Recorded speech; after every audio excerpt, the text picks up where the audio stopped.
السلام علیکم ورحمۃ اللہ وبرکاتہ۔ قرآن کے اندر سورہ بنی اسرائیل اور اس کی آیت نمبر 9، جس کے اندر اللہ تعالیٰ فرماتے ہیں جی اپنے قرآن کے اندر، اور قرآن پوری انسانیت کے لیے ہے، اور جو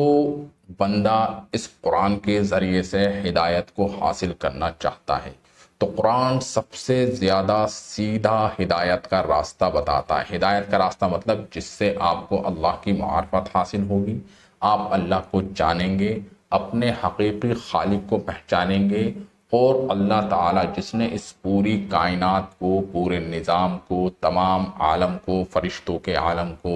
ٹھیک ہے، جنات کے عالم کو، انسانوں کی دنیا کو، اور بھی ایسی بے شمار مخلوقات ہیں جن کے رہنے کی جگہوں کو اللہ تعالیٰ نے بنایا، کیونکہ اللہ تعالیٰ رب ہے تمام جہانوں کے۔ ہم قرآن کے اندر پڑھتے بھی ہیں اور روزانہ ہم اس آیت کو بھی پڑھتے ہیں کہ الحمدللہ رب العالمین۔ تو سورہ بنی اسرائیل کے اندر اللہ تعالیٰ سورہ بنی اسرائیل کی آیت نمبر 9 کے اندر واضح طور پر یہ بتا رہے ہیں کہ یہ جو قرآن ہے، یعنی کہ قرآن اللہ کی کتاب،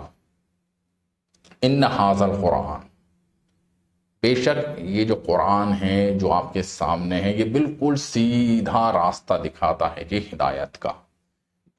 سمجھے؟ یعنی کہ ایک ایسا راستہ جو سیدھا آپ کو اللہ تعالیٰ سے ملائے گا، سیدھا آپ کو جنت میں لے کے جائے گا، اور آپ کو برائیوں سے بچائے گا۔ اور اگر آپ اللہ کے ان احکامات کو جو اللہ تعالیٰ نے قرآن کے اندر دیے ہیں ان کے اوپر عمل کرتے ہیں، یعنی کہ اپنی زندگی میں لاتے ہیں، ٹھیک ہے، اور کچھ چیزیں ایسی نہیں، بہت زیادہ چیزیں ایسی ہیں جن کو اللہ تعالیٰ نے نہیں کرنے کا بتایا ہے کہ آپ کو یہ چیزیں نہیں کرنی۔ اگر ان چیزوں کو جو اللہ تعالیٰ نے کی ہیں کہ آپ کو نہیں کرنی اور آپ کرتے ہیں جی، تو آپ کا قرآن کے اوپر ایمان نہیں، کیونکہ اللہ تعالیٰ نے قرآن کے اندر بہت بے شمار آیات کے اندر ان چیزوں کی طرف بتایا ہے، جیسے سورہ ویل لکل ہمزۃ لمزہ الذی جمع مالا وعددہ، یعنی کہ تباہی اور بربادی ہے جی ان لوگوں کے لیے جو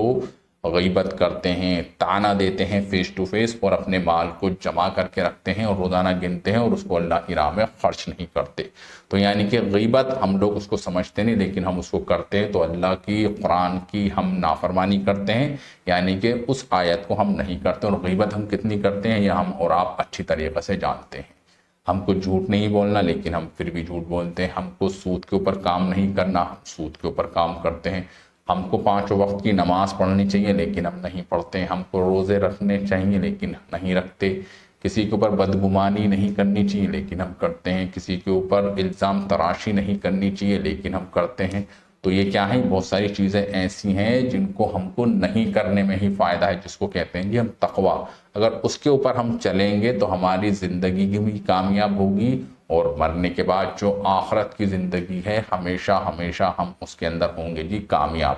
تو اللہ تعالیٰ کہتے ہیں یعنی کہ یہ جو قرآن ہے یہ بالکل سیدھی راستہ بتاتا ہے، اور خوشخبری سنا دیجئے ان مومنین کو جو اس کے اوپر عمل کرتے ہیں اور نیک عمل کرتے ہیں، ان کو روز قیامت کے دن ایک بہت بڑا اجر ملے گا جس کے بارے میں وہ سوچ بھی نہیں سکتے ہیں۔ تو السلام علیکم ورحمۃ اللہ وبرکاتہ۔